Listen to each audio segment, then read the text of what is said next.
Hello दोस्तों, कैसे हो दोस्तों। आप सभी का केमिस्ट्री की क्लास में हार्दिक स्वागत है। दोस्तों, मेरा नाम संतोष साहू है और हम पढ़ रहे हैं 12th क्लास की केमिस्ट्री सब्जेक्ट। दोस्तों, हम 12वीं क्लास का चैप्टर नंबर 3 का अध्ययन कर रहे हैं, जिसका नाम है इलेक्ट्रोकेमिस्ट्री वैद्युत रसायन। और लास्ट क्लास में आपको नैनसर्ट समीकरण के बारे में बताकर गया था। अब हम आगे बढ़ते हैं नैनसर्ट समीकरण से आगे, और आज जो हम टॉपिक पढ़ने वाले हैं जिसका नाम है गिब्स मुक्त ऊर्जा।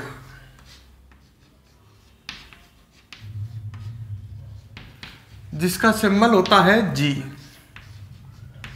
ठीक है, तो दोस्तों आज का टॉपिक है हमारा गिब्स मुक्त ऊर्जा। देखो, इसमें एक शब्द देखो, गिब्स तो एक वैज्ञानिक का नाम है, ये तो क्लियर है। मुक्त ऊर्जा, मुक्त ऊर्जा का मतलब है फ्री ऊर्जा, फ्री, स्वतंत्र। सही है। तो गिब्स मुक्त ऊर्जा, गिब्स फ्री एनर्जी। फ्री का मतलब समझ गए ना, बिल्कुल आजाद। जैसे तुम फ्री हो मतलब तुम बिल्कुल स्वतंत्र हो। तो गिब्स मुक्त ऊर्जा होती क्या है? कोई निकाय है, ठीक है,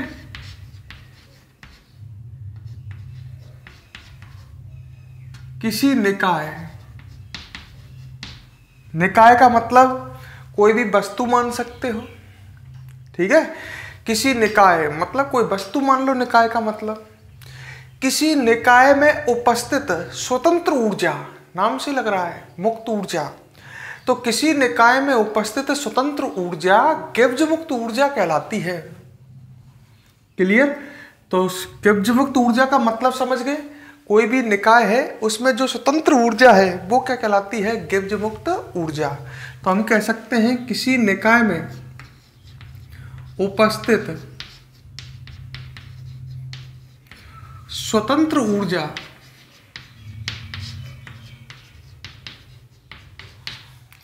किसी निकाय में उपस्थित स्वतंत्र ऊर्जा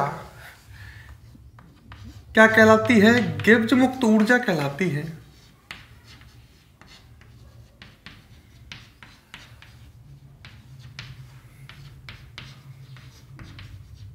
ठीक है। जैसे मान लो ये कोई निकाय है, इसमें मान लो 50 जूल ऊर्जा है जो फ्री है, तो ये कहलाएगी गिब्स मुक्त ऊर्जा, स्वतंत्र है। सही है। अच्छा, अब ये निकाय मान लो कोई कार्य करता है। मान लो ये निकाय है, कोई कार्य करता है और कार्य करने में ये 20 जूल ऊर्जा खर्च करता है। तो निकाय जब कोई कार्य करेगा तो कार्य करने में ये ऊर्जा ही काम आएगी। कौन सी ऊर्जा? गिब्स मुक्त ऊर्जा। दोबारा सुनो, ये कोई निकाय है, इसमें 50 जूल ऊर्जा मुक्त ऊर्जा है, गिब्स मुक्त ऊर्जा है। अब ये निकाय कोई कार्य करता है और कार्य करने में 20 जूल ऊर्जा खर्च होती है, तो कार्य करने में ये ऊर्जा ही काम आएगी। कौन सी ऊर्जा? गिब्स मुक्त ऊर्जा। मतलब हम कह सकते हैं निकाय द्वारा किए जाने वाले कार्य में गिब्स मुक्त ऊर्जा प्रयुक्त होती है। या कहूं निकाय द्वारा, अगर निकाय कोई कार्य करता है तो निकाय द्वारा कार्य करने में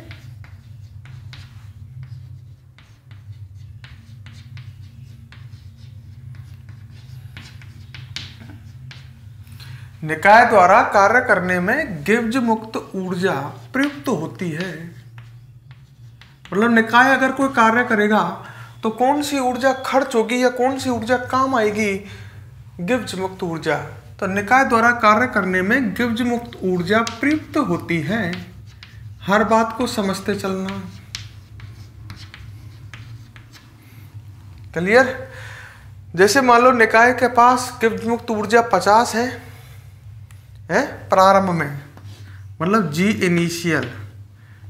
प्रारंभ में गिब्स मुक्त ऊर्जा, इनिशियल मतलब प्रारंभ में 50 है। निकाय ने कोई कार्य किया, 20 जूल ऊर्जा खर्च हो गई। तो अब बताओ निकाय के पास गिब्स मुक्त ऊर्जा कितनी बची? 30 जूल। तो G फाइनल 30, क्योंकि कार्य करने में मैं कह रहा हूं गिब्स मुक्त ऊर्जा ही खर्च होती है। निकाय के पास प्रारंभ में गिब्स मुक्त ऊर्जा 50 जूल थी।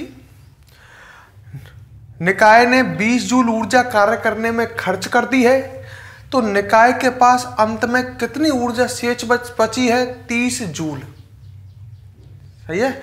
अच्छा, अब मैं एक बात बताओ,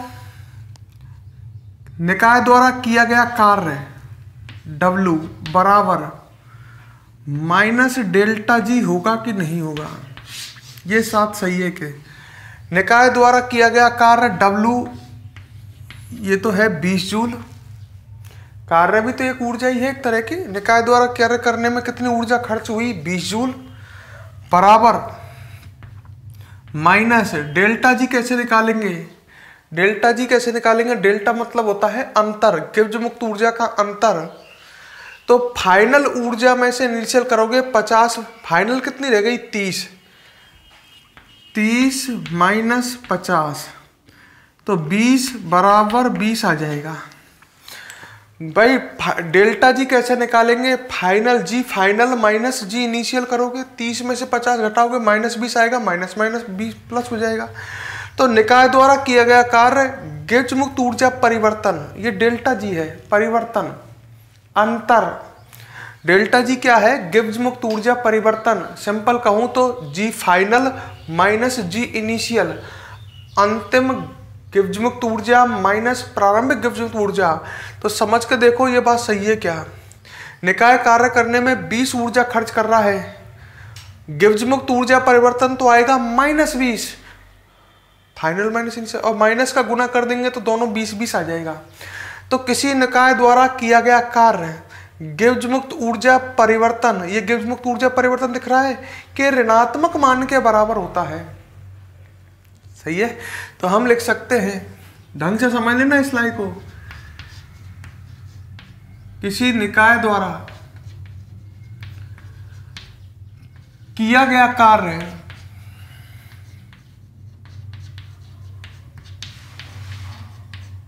किसी निकाय द्वारा किया गया कार्य गिब्स मुक्त ऊर्जा परिवर्तन, किसी निकाय द्वारा किया गया कार्य, कोष्टक में W लिख देता हूं। क्लियर? निकाय द्वारा किया गया कार्य गिब्स मुक्त ऊर्जा परिवर्तन, इसके लिए सिंबल आ गया डेल्टा जी। सही है कि ऋणात्मक मान के बराबर होता है। हर चीज को एक एक को समझते चलो और देखते चलो। क्या मैं हर बात को समझ के लिखोगे, समझ के पढ़ोगे, अच्छा रहेगा। गिब्स मुक्त ऊर्जा परिवर्तन के ऋणात्मक मान के बराबर होता है।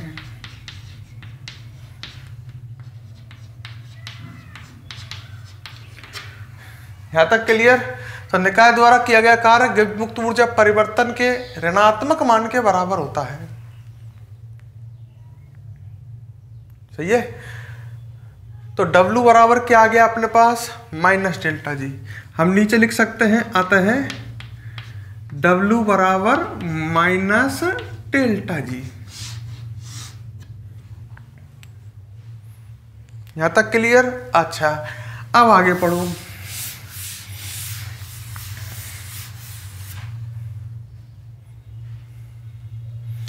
हाँ, निकाय यदि विद्युत ऊर्जा के रूप में कार्य करता है, तो फिजिक्स कहती है विद्युत ऊर्जा के रूप में किया गया कार्य होता है Q × V।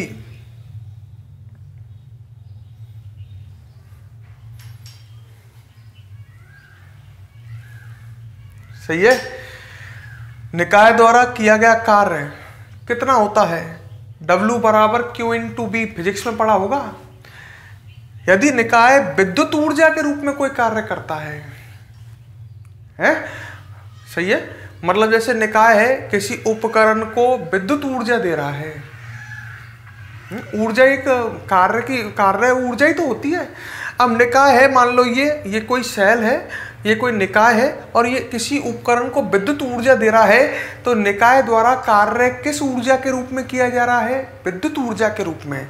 यदि निकाय विद्युत ऊर्जा के रूप में कार्य करता है तो निकाय द्वारा किया गया कार्य प्रवाहित आवेश, है ना, इसके द्वारा प्रवाहित आवेश और विभवांतर का गुणनफल होता है। किसका?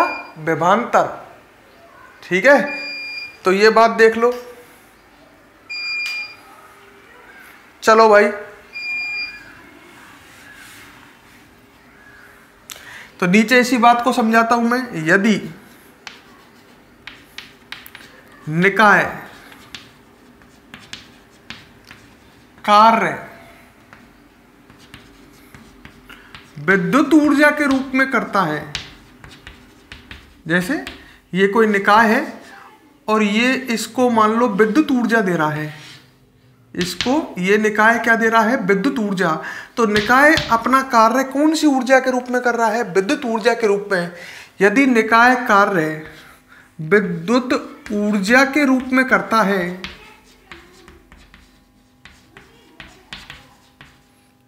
तो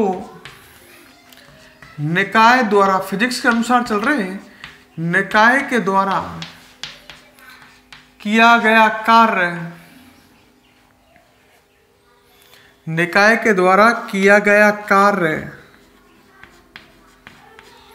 इस निकाय द्वारा जो आवेश प्रवाहित हो रहा है, निकाय द्वारा किया गया कार्य प्रवाहित आवेश Q और जो विभवांतर है, विभवों का अंतर है, इस सिरे पर और इस सिरे पर जो विभवांतर है, वह विभवांतर, विभवों का अंतर B। अरे विभवांतर विभव ही तो है, विभवों का अंतर। तो निकाय द्वारा किया गया कार्य Q इंटू B होगा। Q तो है प्रवाहित आवेश और B है विभवांतर के गुणनफल के समान होता है।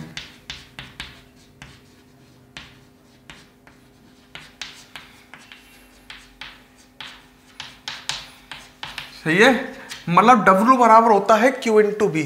तो हम ऐसे लिख सकते हैं, अब W की जगह Q इंटू B लिख सकते हैं। यदि निकाय कार्य विद्युत ऊर्जा के रूप में करता है तो W के स्थान पर लिखा जा सकता है Q इंटू B। समझते चलना, Q इंटू B बराबर माइनस डेल्टा G। Q है प्रवाहित आवेश और B है विभवांतर। अच्छा, अब आई बात तीसरी। यदि निकाय वैद्युत रासायनिक सेल है, कौन सा सेल है? वैद्युत रासायनिक सेल है, और प्रवाहित आवेश N फैराडे है। देखो मान लो मेरे पास ये निकाय है, एक सेल है, और ये इसमें विद्युत धारा दे रहा है, विद्युत ऊर्जा दे रहा है। निकाय द्वारा इसमें, इस निकाय द्वारा इस उपकरण में मान लो N मोल इलेक्ट्रॉन प्रवाहित हो रहे हैं, तो N मोल इलेक्ट्रॉनों का आवेश कितना होगा? N Faraday. बात को समझो, मैंने एक दिन एक बात कही थी, 1 मोल इलेक्ट्रॉनों का आवेश कितना होता है? 1 फैराडे। ये कोई सेल है, ये कोई उपकरण है, इस सेल द्वारा इस उपकरण में N मोल इलेक्ट्रॉन दिए जा रहे हैं, मतलब प्रवाहित कितने इलेक्ट्रॉन होने हैं? N मोल। तो इस उपकरण में प्रवाहित कितना आवेश हो रहा है? N Faraday. मतलब Q का मान N फैराडे हो जाएगा। यदि निकाय सेल है और उसके द्वारा माना प्रवाहित आवेश कितना है? N फैराडे, मतलब Q का मान N फैराडे। क्लियर? अच्छा, तथा विभवांतर, अब सेल का विभवांतर क्या होता है? सेल का विभवांतर होता है विद्युत वाहक बल। विभवांतर का मतलब समझ गए, कैथोड व एनोड के विभवों का अंतर, जिसको हम बोलते हैं विद्युत वाहक बल। सही है, तो एक बात और लिख रहा हूं मैं, ढंग से समझ लेना स्टाल लगा करके। यदि निकाय सेल है, समझ जाना, वैद्युत रासायनिक सेल है, तथा प्रवाहित आवेश, प्रवाहित आवेश मतलब समझ गए होंगे Q, N फैराडे। यदि निकाय सेल है तथा प्रवाहित आवेश N फैराडे है, तथा प्रवाहित आवेश N फैराडे तथा विभवांतर विभवांतर क्या होगा सेल का? विभवांतर होगा सेल का विद्युत वाहक बल। विभवांतर विद्युत वाहक बल है। विद्युत वाहक बल मतलब ईएमएफ, समझ गए? विभवांतर विद्युत वाहक बल ईएमएफ है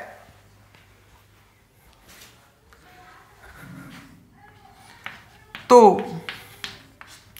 मतलब Q का मान तो मैंने कहा N फैराडे, प्रवाहित आवेश N फैराडे, और विभवांतर है सेल का विद्युत वाहक बल।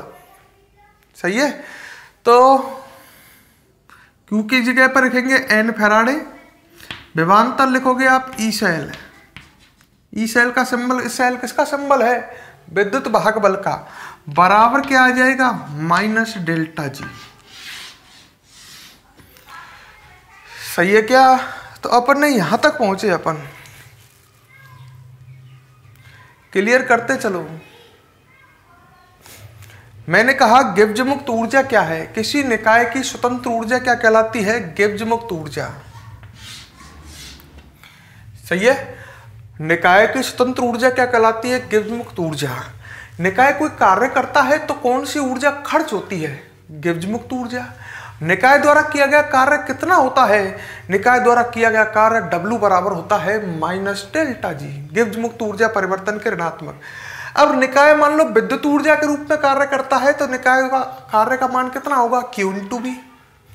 Q प्रवाहित आवेश, बी विभवांतर। निकाय कोई विद्युत रासायनिक सेल है, उसके द्वारा प्रवाहित आवेश N फैराडे है और विभवांतर सेल का विभवांतर सेल का विद्युत वाहक बल है, तो NFE सेल बराबर बन जाएगा माइनस डेल्टा जी, या इसको ऐसे लिख सकते हैं डेल्टा जी बराबर हो जाएगा, इस माइनस को इधर से इधर भी तो लिख सकते हैं, तो डेल्टा जी बराबर हो जाएगा माइनस NFE सेल।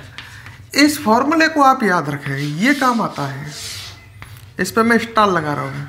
ये गिब्ज मुक्त ऊर्जा परिवर्तन निकालने का फॉर्मूला है डेल्टा जी बराबर माइनस NFE सेल। सही है, तो ये आप N है वही स्थानांतरित इलेक्ट्रॉनों की संख्या, फैराडे है 96,500 कूलाम, और ई सेल है सेल का विद्युत वाहक बल। तो एक काम करो, अब इसको यहां तक आप कंप्लीट नोट करें, फिर हम आगे बात करेंगे आपसे।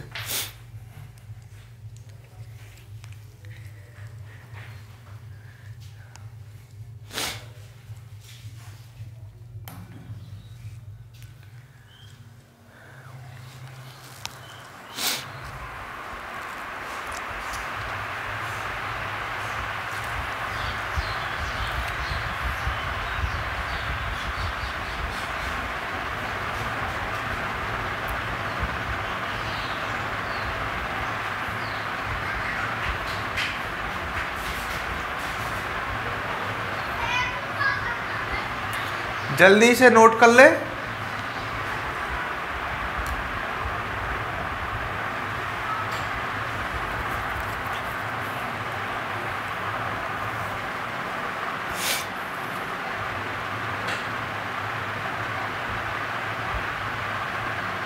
वीडियो को पॉज करके नोट कर लो, ठीक है? वीडियो को यहीं की यहीं पॉज कर दो और इसे नोट कर लो।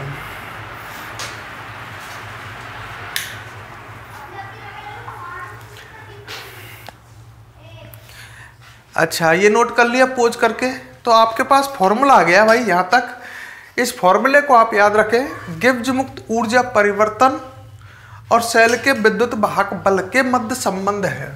ठीक है, मैं इसे मिटा रहा हूं पर समझते चलना।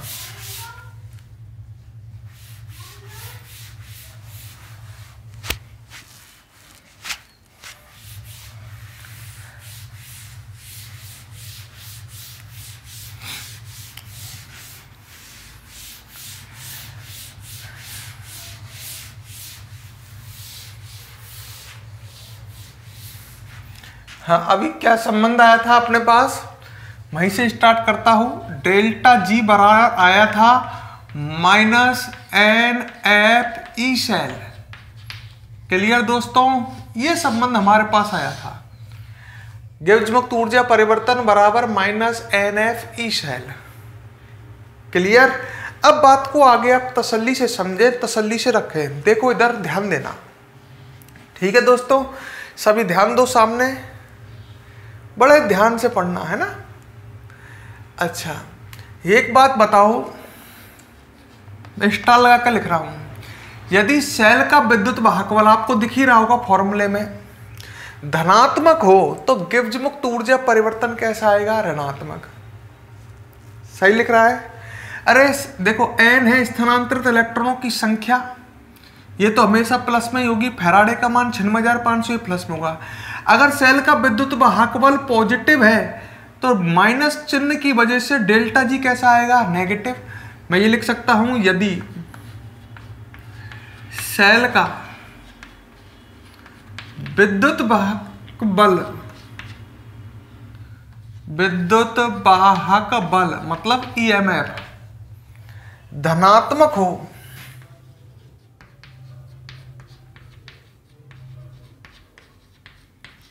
तो,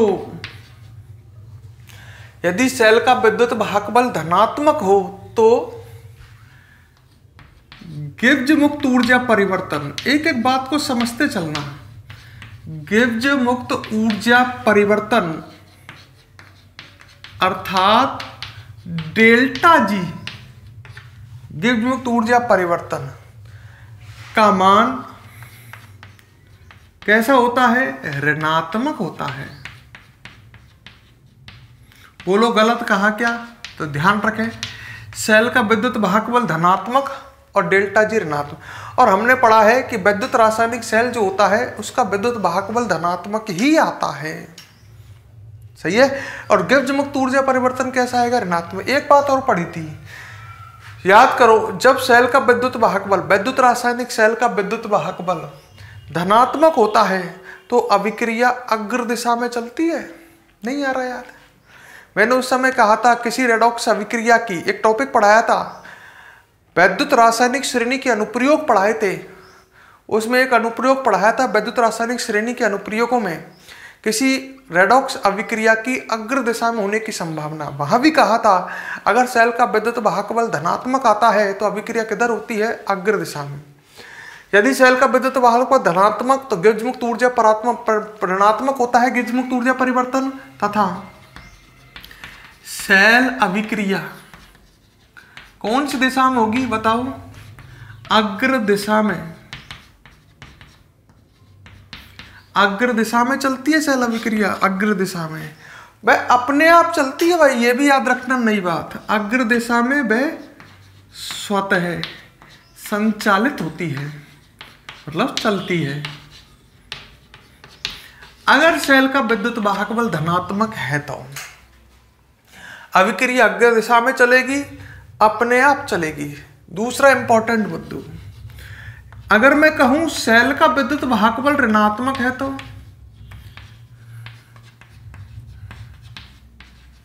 यदि सेल का विद्युत वाहक बल ऋणात्मक हो तो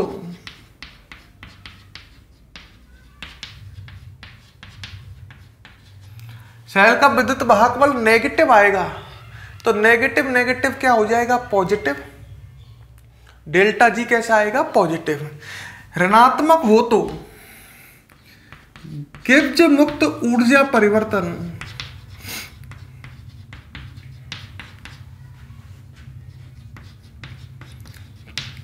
मतलब डेल्टा जी वो कैसा आएगा, का मान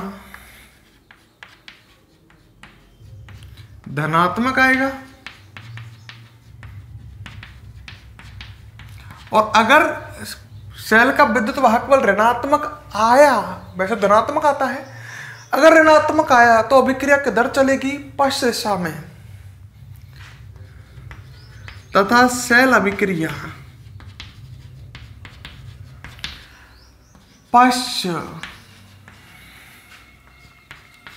पश्च का मतलब समझ गए, उल्टी दिशा में, इस दिशा में स्वतः नहीं चलेगी,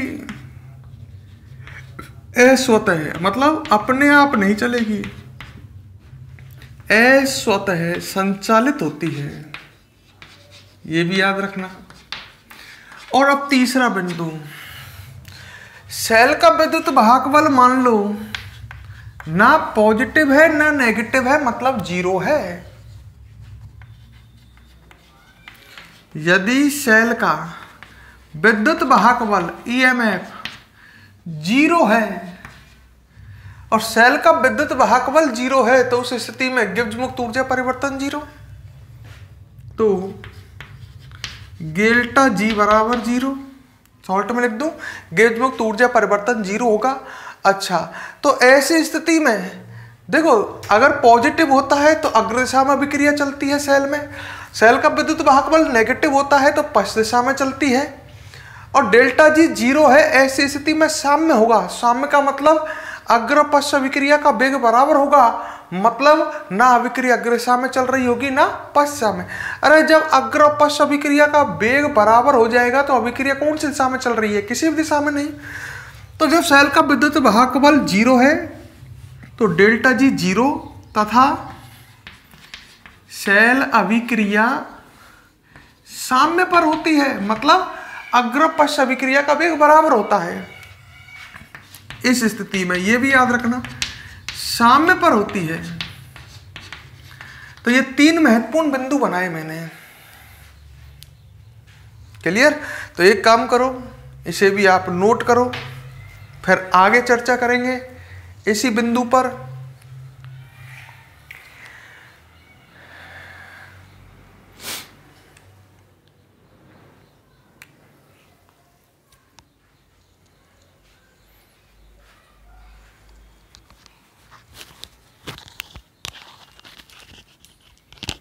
से नोट करें।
देख लिया?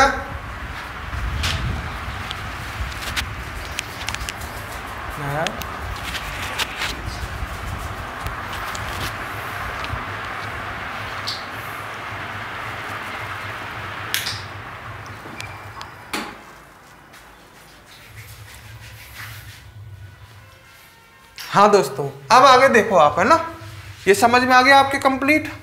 अब एक टॉपिक और पढ़ते हैं, अभी टाइम है अपने पास, आज दो टॉपिक पढ़ेंगे, है ना। तो ये तो टॉपिक पूरा हुआ अपना गिब्स मुक्त ऊर्जा परिवर्तन का। क्लियर है? कोई समस्या हो तो कमेंट बॉक्स में डाल देना। और एक टॉपिक और देखो नेक्स्ट टॉपिक पढ़ते हैं।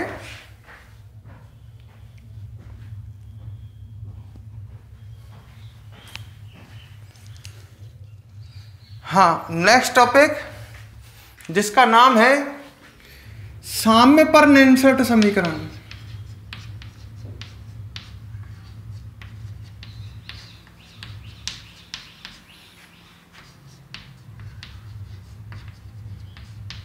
मतलब समझ जाओ। देखो, मान लो कोई सेल है, वैद्युत रासायनिक सेल, समझ गए होंगे मेरी बात है, और वैद्युत रासायनिक सेल में साम्य आया हुआ है, मतलब अग्र अभिक्रिया का वेग पश्च अभिक्रिया के वेग के बराबर है। और साम्य पर हम नैनशर्त समीकरण लगाने वाले हैं। साम्य समझ गए, मतलब वैद्युत रासायनिक सेल में अग्र पश्च अभिक्रिया का वेग बराबर है और हम साम्य पर कौन से समीकरण लगा रहे हैं? नैनशर्त समीकरण। क्लियर? तो साम्य पर नैनशर्त समीकरण लगा रहे हैं। लगाओ भाई, कैसे लगाओगे? चलो देखो, हमारे पास नैनशर्त समीकरण ये है, ये ई सेल बराबर ई नॉट सेल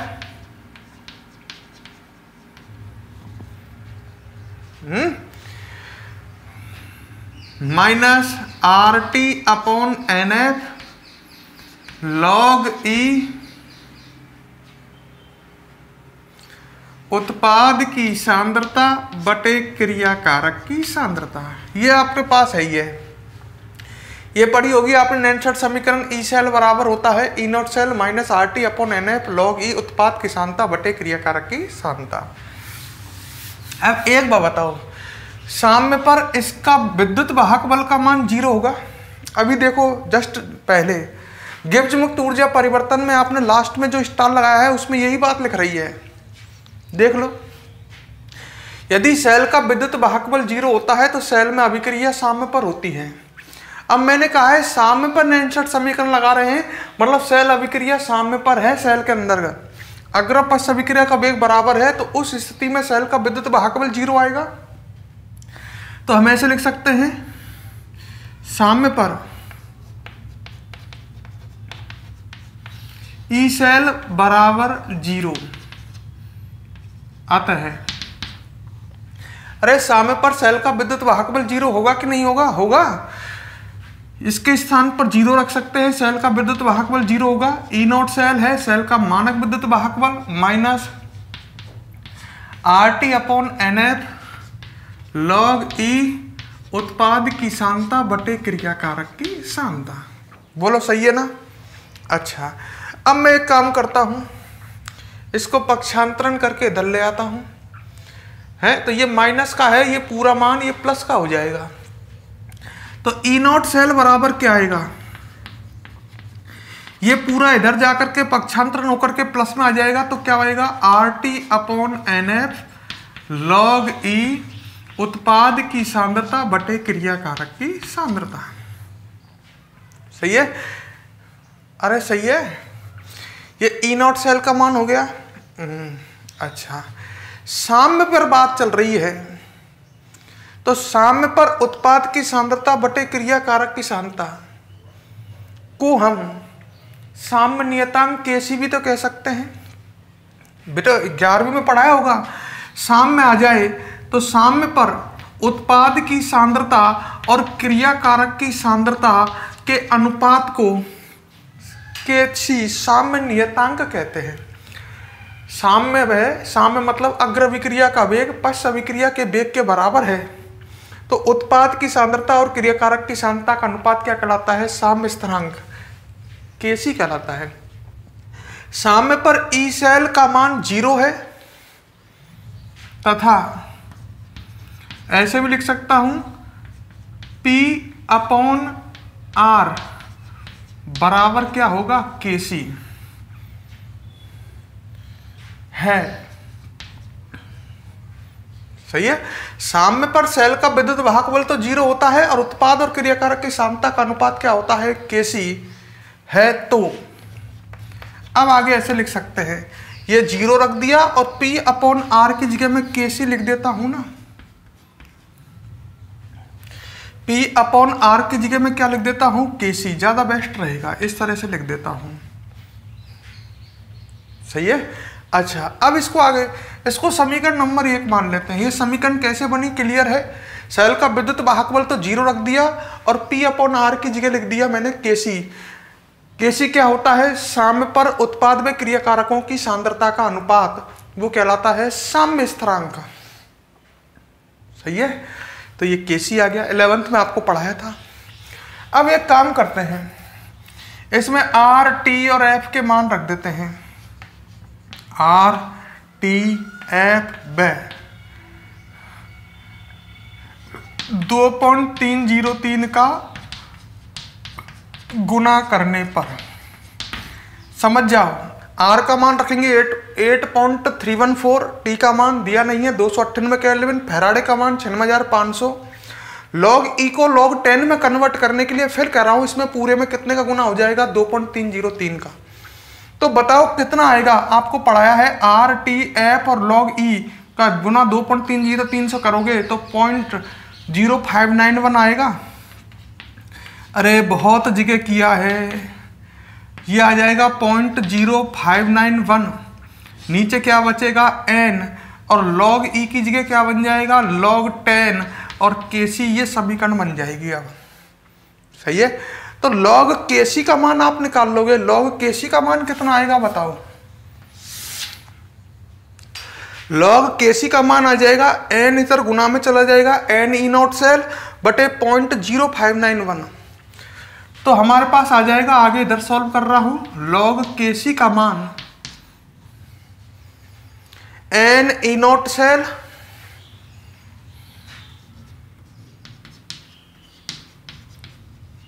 बटे 0.0591। ये मैंने log केसी ज्ञात करने के लिए एक फॉर्मूला बना दिया, इसे याद करें, क्योंकि कई बार न्यूमेरिकल आएंगे और उस न्यूमेरिकलों में आपसे केसी का मान ज्ञात करवाएगा। केसी मतलब साम्य स्थिरांक, तो आप log केसी ज्ञात कर सकते हो।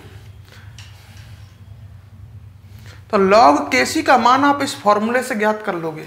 मैं आपको समझाऊंगा कि आप आगे जब मैं क्वेश्चन कराऊंगा तो उस समय बताऊंगा आपको कि किस तरह से log केसी से हम केसी निकालेंगे। पर इस फॉर्मूले की सहायता से हम केसी मतलब साम्य स्थिरांक की गणना कर सकते हैं, log केसी का मान ज्ञात कर सकते हैं। n स्थानांतरित इलेक्ट्रॉनों की संख्या, ई नॉट सेल, सेल का मानक विद्युत वाहक बल, और माइन बटे में 0.0591। यहां तक क्लियर है? अरे यहां तक क्लियर है? तो ये फॉर्मूला आपको याद रखना है, ये आपके काम आ सकता है। तो एक काम करो, इस फॉर्मूले को बनाने के लिए मैंने ये सॉल्व किया है और इसको यहां तक आप नोट कर लो।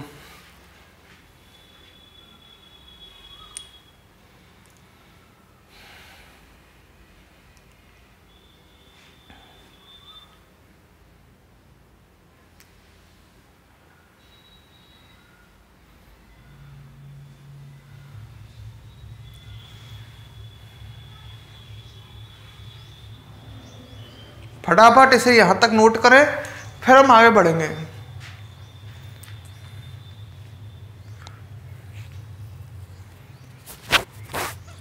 तो log केसी का मान आपको याद रखना है, क्या आ रहा है, n ई नॉट सेल बटे 0.0591।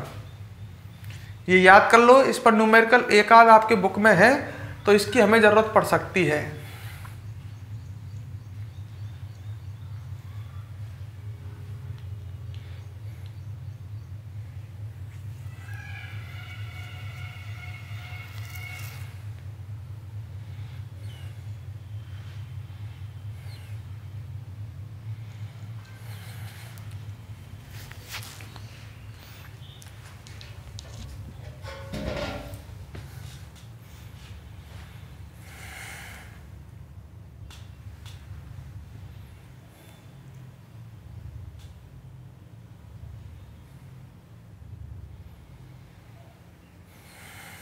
नोट करें इसे।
हाँ भाई, ये आपने नोट कर लिया, पोज करके नोट कर लो।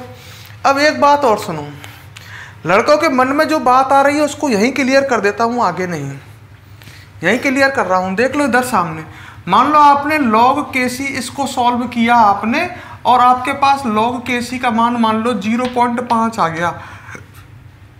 लड़का कह रहा है हमें यूँ बताओ साहब कि KC कैसे निकालेंगे हम। मान लो n का मान रख दिया, E0 सेल का मान रख दिया, 0.059 का भाग दे दिया, और log KC का मान इतना आ गया। KC कैसे निकालोगे?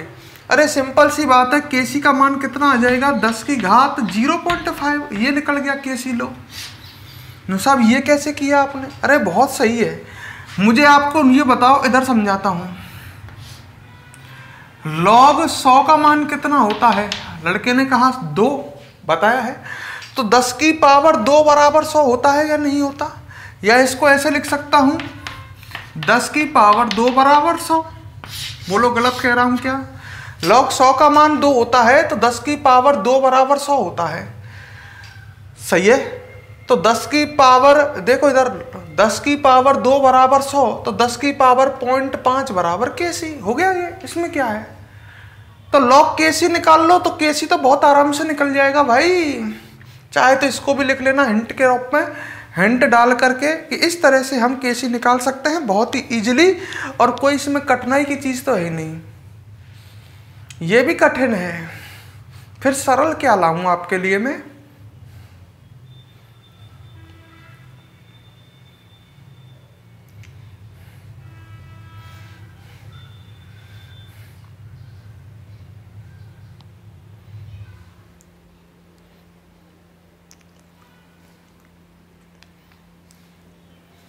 जल्दी कर लो।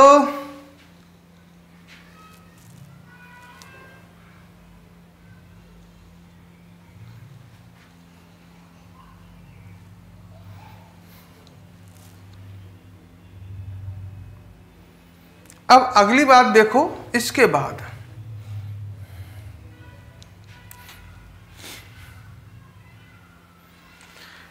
यहां से ये चैप्टर टर्न हो जाएगा।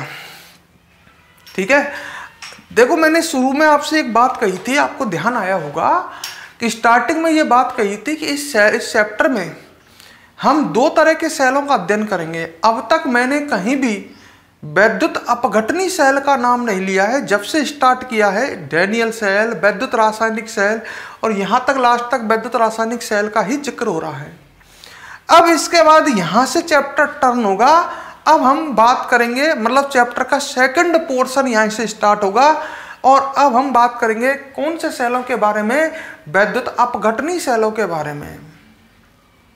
सही है, तो वैद्युत अपघटनी सेलों के बारे में यहां से चर्चा स्टार्ट करेंगे, यहां से टॉपिक चालू होगा अगला। क्लियर?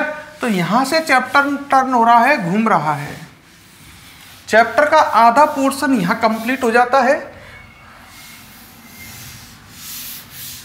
क्लियर है? अब यहां से चैप्टर वापस घूमेगा, टर्न होगा। अब मैं आपसे बात करता हूं सबसे पहले तो वैद्युत अपघट्य की। यहां से बात स्टार्ट करते हैं कि साहब वैद्युत अपघट्य क्या होते हैं। सही है, मैं आपको एग्जांपल देता हूं NaCl का। आपको इतना तो पता होगा NaCl एक लवण है। ये क्षार NaOH और अम्ल HCl की क्रिया से बनता है। क्षार और अम्ल की क्रिया से जो बनता है वो क्या कहलाता है? लवण कहलाता है। NaCl एक लवण है। क्लियर? NaCl को आपने जल में डाला, तो इसको जब आप में जल में डालोगे तो NaCl टूट जाएगा Na+ और Cl- में, क्योंकि NaCl है, इसके अंदर अवयवी कण है Na+ और Cl-। जल में डालने पर ये कण अलग अलग हो जाएंगे, तो NaCl में अवयव को जल में डालते ही Na+ और Cl- जल के अंदर आ जाएंगे। और मैं अगर NaCl को पिघला दूं,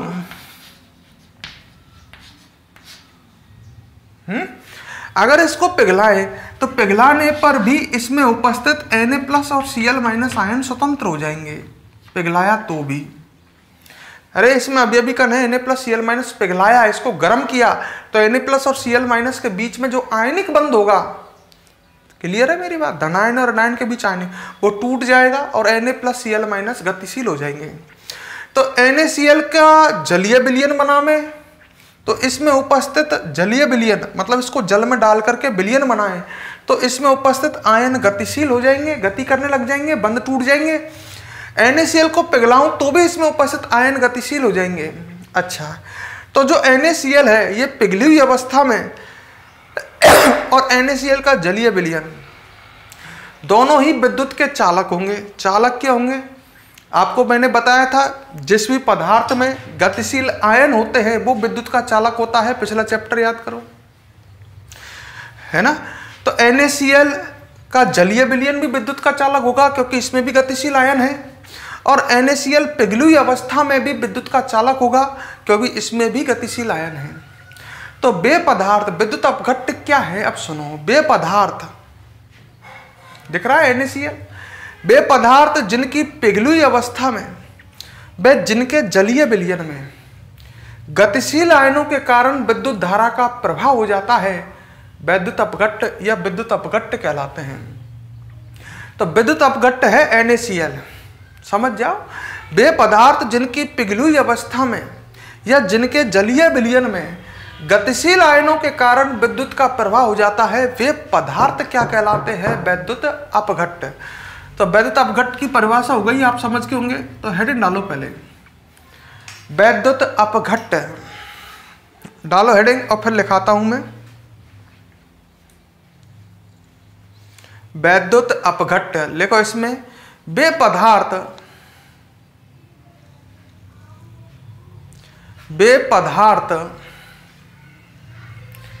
जिनकी पिघली हुई अवस्था में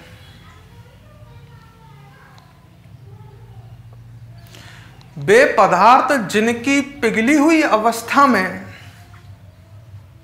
या वे पदार्थ जिनकी पिघली हुई अवस्था में या जिनके जलीय विलयन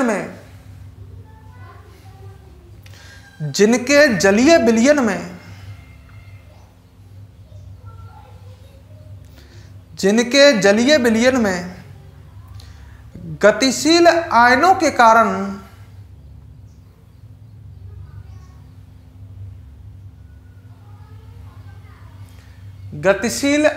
के कारण विद्युत का प्रभाव होता है,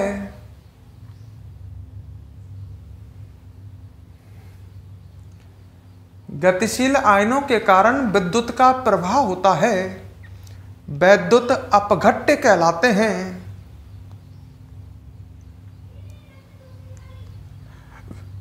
वैद्युत अपघट्ट कहलाते हैं। क्या कहलाते हैं? वैद्युत अपघट्ट। अब इसके उदाहरण कौन होंगे? एक तो उदाहरण होंगे लवण। भाई लवण में आपको पता ही है धनायन और ऋणायन होते हैं। लवण को पिघलाएं तो गतिशील आयन आ जाएंगे, लवण का जलीय विलयन बनाएं गतिशील आयन आ जाएंगे, विद्युत का प्रभाव होगा इनमें। तो इसके उदाहरण एक तो हो गए लवण, क्लियर। तो इसका एक उदाहरण तो हो गया सभी लवण, वैद्युत अपघट्ट के उदाहरण लवण हो गए, और अम्ल और क्षार भी होंगे, लवण भी और अम्ल और क्षार भी। जैसे मैं लेता क्षार NaOH, अब NaOH लेता तो इसको पिघलाएंगे तो भी अवयवी कण कौन आएंगे? Na+ और OH-, और NaOH को क्षार जल में डाले तो आपने पढ़ा होगा जल में NaOH OH- देता है, तो जल में आते Na+ और OH-। तो NaOH के जलीय विलयन में भी गतिशील आयन होते और पिघली हुई अवस्था में भी गतिशील आयन होते Na+ OH-। तो क्षार भी और अम्ल भी, अम्ल HCl होता तो भी ऐसा ही होता है, H+Cl- आते। तो लवण क्षार अम्ल ये तीनों ही क्या है? वैद्युत अपघट्ट हैं। इनकी पिघली हुई अवस्था में और इनके जलीय विलयन में दोनों में गतिशील आयन होने की वजह से विद्युत का प्रभाव होता है। तो इसके उदाहरण लिख लो, सभी लवण अम्ल क्षार, सभी लवण व अम्ल क्षार, क्लियर। तो वैद्युत अपघट्ट के बारे में तो हमने जान लिया। अब आगे बढ़ते हैं, एक टॉपिक की बात करते हैं, चालक। ये मैं पिछले चैप्टर में जा रहा हूं। मैंने पिछले चैप्टर में 3 तरह के पदार्थ बताए थे, चालक, अर्धचालक, कुचालक। ध्यान आ रहा है? वे पदार्थ जिनकी चालकता का मान 10 की पावर 4 से 10 की power 7 ohm inverse metre inverse होता है। याद आए तो पिछले चैप्टर में देख सकते हो। वे पदार्थ जिनकी चालकता का मान इतना आता है 10 की पावर 4 से 10 की power 7 ohm inverse metre inverse, वे पदार्थ क्या कहलाते हैं? चालक कहलाते हैं। लास्ट क्लास में याद आया होगा। अर्धचालकों की कितनी बताई थी चालकता का मान? 10 की पावर -10 से 10 की पावर 4 तक। और कुचालकों की कितनी बताई थी? 10 की पावर -20 से 10 की पावर -10 तक। तो जिन पदार्थों की चालकता का मान इतना आता है वे पदार्थ क्या कहलाते हैं? चालक। नेक्स्ट हेडिंग डालो, चालक।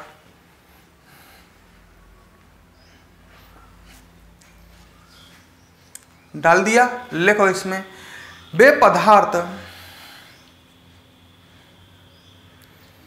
पदार्थ जिनकी चालकता का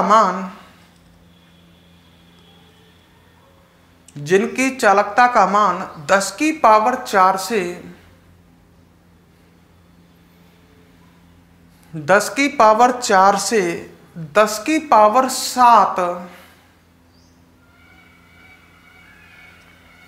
10 की पावर 4 से 10 की power 7 ohm inverse metre inverse होता है।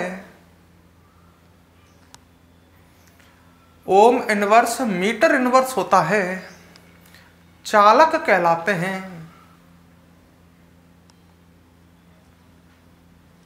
ठीक है। अच्छा, अब मैं आगे कहता हूं, ढंग से सुन लो। क्लियर यहां तक?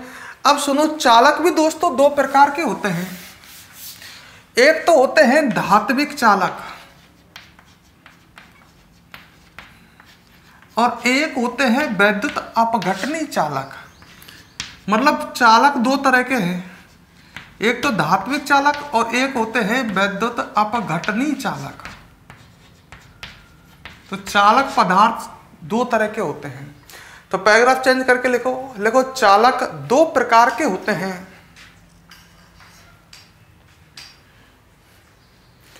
चालक 2 प्रकार के होते हैं। नंबर 1 धात्विक चालक, नंबर 1 धात्विक चालक और नंबर 2 वैद्युत अपघटनी चालक। नंबर 2 वैद्युत अपघटनी चालक। क्लियर? तो चालक 2 तरह के हैं, धात्विक चालक और वैद्युत अपघटनी चालक।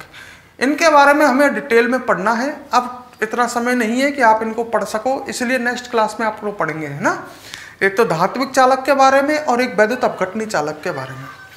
वीडियो आज की बढ़िया थी, सिंपल वीडियो थी, कोई कठिन चीज़ नहीं आई इसमें। वीडियो अगर आपको लाइक आती है, पसंद आती है, तो वीडियो को मैं अब आपसे बार बार कहता हूँ, रिक्वेस्ट करता हूँ, वीडियो पर यार कमेंट करो प्लीज़ और वीडियो को लाइक करो। ठीक है? तो लाइक और कमेंट आप ज़रूर करें। मैं फिर कह रहा हूँ, अब हम आपसे विदा लेंगे और नेक्स्ट क्लास में आपसे मिलेंगे।